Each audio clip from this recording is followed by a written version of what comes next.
guys. Thank you for the opportunity that has been given to us. We from Group 1 and we will present the result of our discussion about material for the teaching grammar.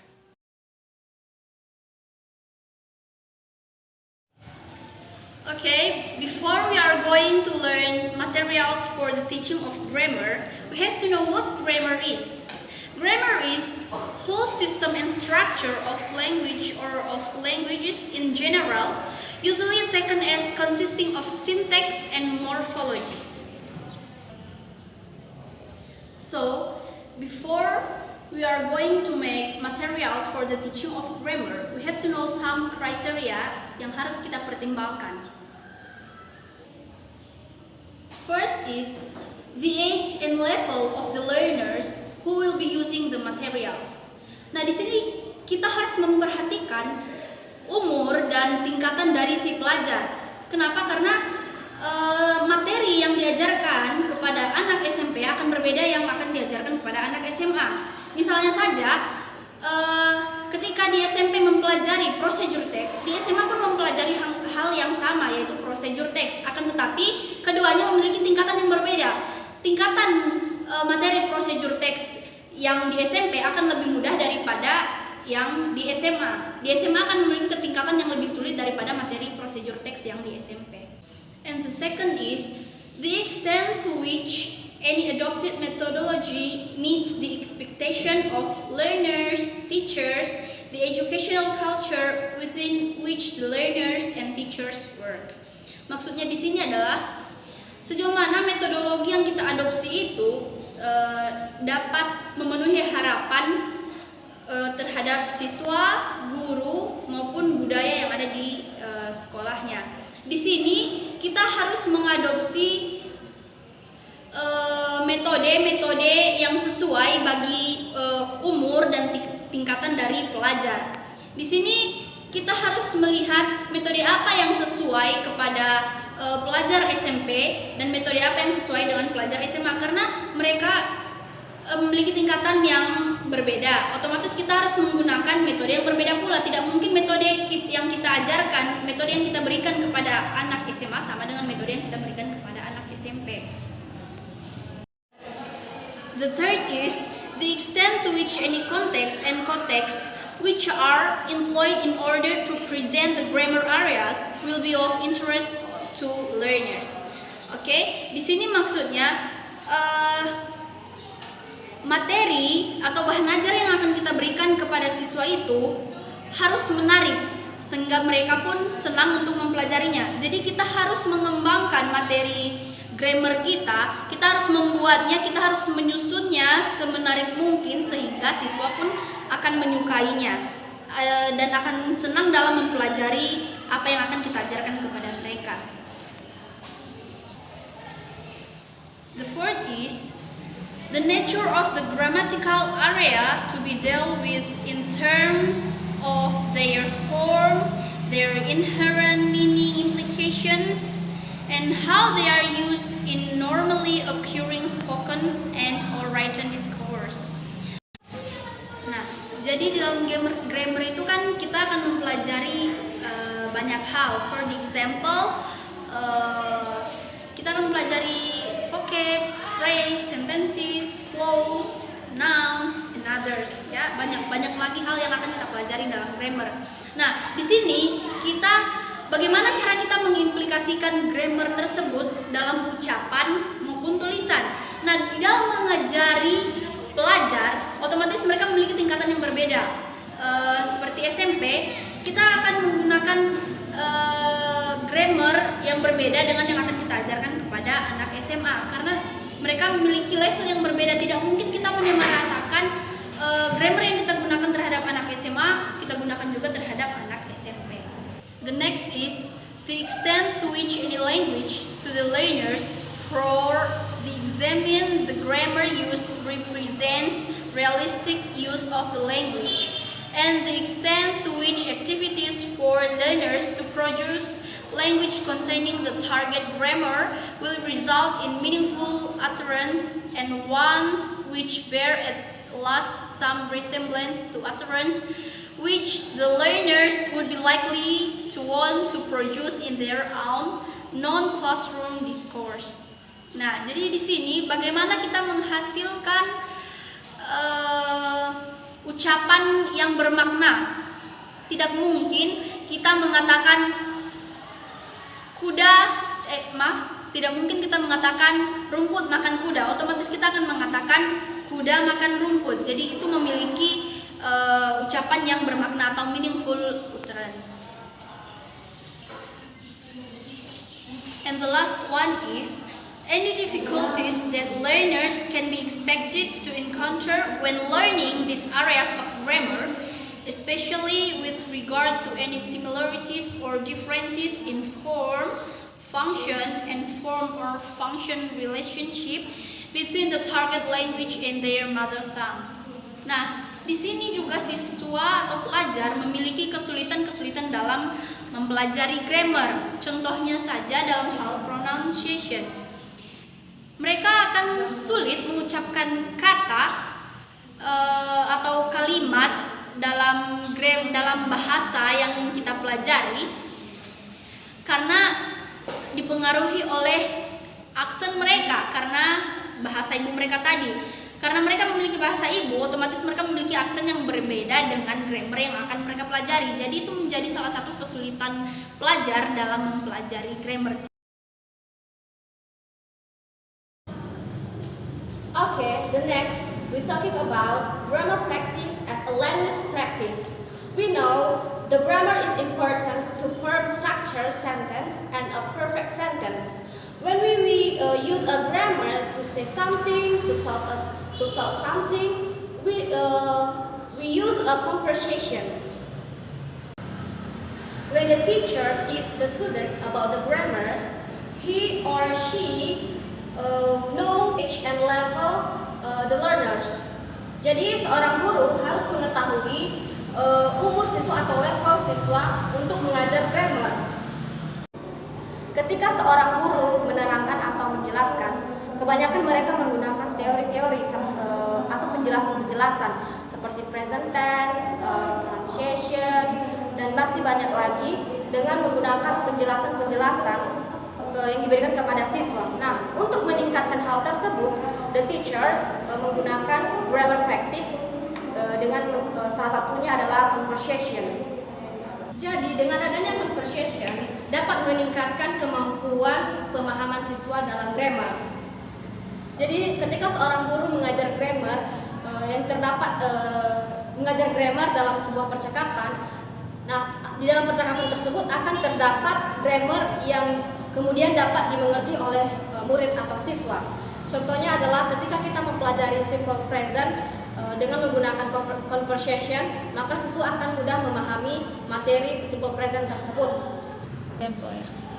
For example, yaitu what is your name? Di situ adalah terkandung grammar yang merupakan simple present, yang dimana what adalah kalimat tanya, dan kemudian is adalah to be, dan your adalah kepunyaan, dan name adalah noun. Jadi kita bisa dapat menyimpulkan bahwa dengan menggunakan kalimat conversation, what is your name itu mengandung grammar. Jadi dapat mempermudah siswa mengetahui bahwa itu adalah kalimat present dengan mengetahui to be-nya, mengetahui kepemilikannya, mengetahui noun-nya di dalam tersebut. Nah, dalam kalimat tersebut untuk rumusnya itu adalah pertama to be plus subject, kemudian noun, verb, dan kalimat mark question. Nah, untuk menjawab penolakan ataupun kalimat mengiyakan, kita perlu menjawab. Nah, untuk kalimat pertanyaan dan kita menjawab kalimat tersebut seperti example, are you Deborah? Nah, untuk menjawab pertanyaan seseorang, kita menjawabnya yes, I am, jika itu adalah nama kita. Dan untuk menolak bahwa itu bukan nama kita, kita menyatakan no, I am not. Di conversation tersebut, conversation yang pendek atau singkat.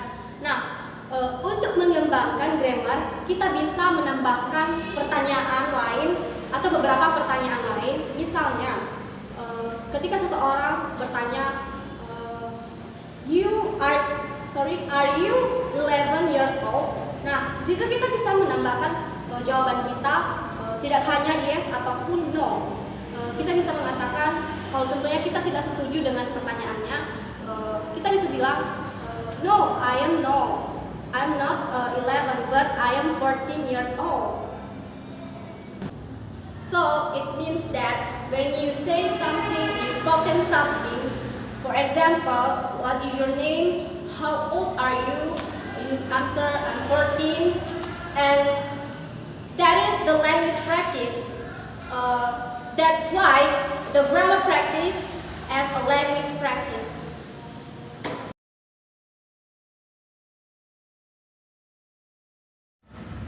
Oke, sekarang kita masuk pada reported speech. In grammar, there are so many things that we can learn. Salah satunya di sinilah reported speech. If we look at what a speaker needs to do in order to produce an utterances in reported speech, we will find things such as the ability to select a verb which reflects how the reporter views the original speech act. For example, say, tell, explain, suggest, etc. Nah, jadi di sini kita harus mampu mengajari pelajar bagaimana memilih kata kerja dalam reported speech untuk menjelaskan kembali apa yang disampaikan oleh orang pertama. Oke, contohnya when someone say I like ice cream. Nah, itu disampaikan oleh orang pertama. Ketika kita akan mengubahnya ke dalam reported speech yang mana itu disampaikan oleh orang ketiga, maka bentuknya berubah menjadi she or he liked ice cream. Nah, dalam hal ini yang tadinya kalimat yang disampaikan oleh orang pertama tadi atau direct speech-nya tadi itu berbentuk simple present, maka ketika kita mengubahnya ke dalam reported speech itu akan berubah menjadi past tense. Oke, selanjutnya ialah knowledge of the implications of the verb selection for the following structure. Nah, di sini bagaimana guru mengajari pelajar agar mampu mengimplikasikan pengetahuannya tentang dalam pemilihan kata kerja yang sesuai dengan struktur dalam grammar. Contohnya, he asked me if blank blank blank. Nah, siswa harus mampu memilih kata kerja atau mengisi blank blank tersebut dengan kata kerja yang sesuai dengan struktur. Contohnya, he asked me if I had enjoyed my holiday. Nah, di situ dia menggunakan kata kerja enjoy. Contoh lainnya adalah he asked me to blank blank blank. Di situ juga siswa atau pelajar harus mampu mengisi blank blank tersebut dengan kata kerja yang sesuai dengan struktur. Contohnya, he asked me to help her. Dia menggunakan di sana kata kerja help. Jadi seperti itu. And the next is the ability to refer to periods of time as distinct distance. For example, the day before, the following day, 3 weeks later as opposite to yesterday, tomorrow, in 3 weeks time, etc. Nah, jadi di sini guru harus mampu mengajarkan pelajar bagaimana memilih periode waktu yang tepat. For example, ketika seseorang sedang membeli buku 2 hari yang lalu, kita bisa membuatnya dalam kalimat seperti ini. She bought the book 2 days ago. Nah, dia itu membeli buku 2 hari yang lalu. Tidak mungkin siswa menggunakan she bought the book yesterday, padahal buku itu dibeli pada 2 hari yang lalu. Otomatis siswa harus menggunakan periode waktu yang sesuai, yaitu 2 days ago. Jadi dia mengatakan she bought the book 2 days ago, bukan yesterday, karena dia membeli buku itu pada 2 hari yang lalu. Okay, and the last is when the verb selected for reporting is followed by a that verb phrase, the ability to select an appropriate tense form for the verb in that clause. Nah, jadi di sini guru harus mampu memberikan pemahaman terhadap siswa bagaimana menggunakan that ketika mereport sesuatu. Nah, di sini that biasanya digunakan dalam kalimat yang berbentuk statement atau pernyataan. For example, kita buat dulu directnya ya, directnya atau statementnya seperti ini. I am reading a book. Nah, ketika kita mengubahnya ke dalam bentuk reported speech, itu akan berubah menjadi she said or he said that she or he was reading a book. Jadi penggunaan that di sana adalah untuk menunjukkan ketika kita sedang mereport suatu statement atau pernyataan.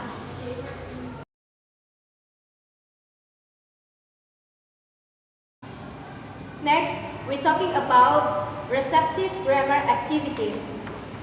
Before I explain what is a receptive grammar activity, we know the definition receptive.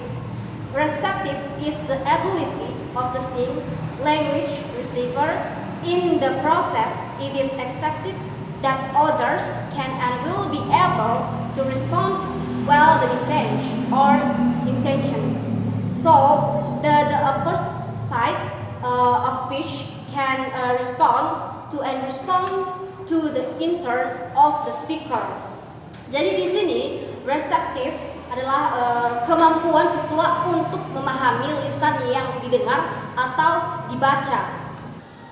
Oke, jadi di sini receptive grammar itu adalah di mana seorang guru harus mampu atau mengasah kemampuan siswa lebih dalam ke tata bahasanya, dan ini lebih membahas pada reported speech atau indirect speech.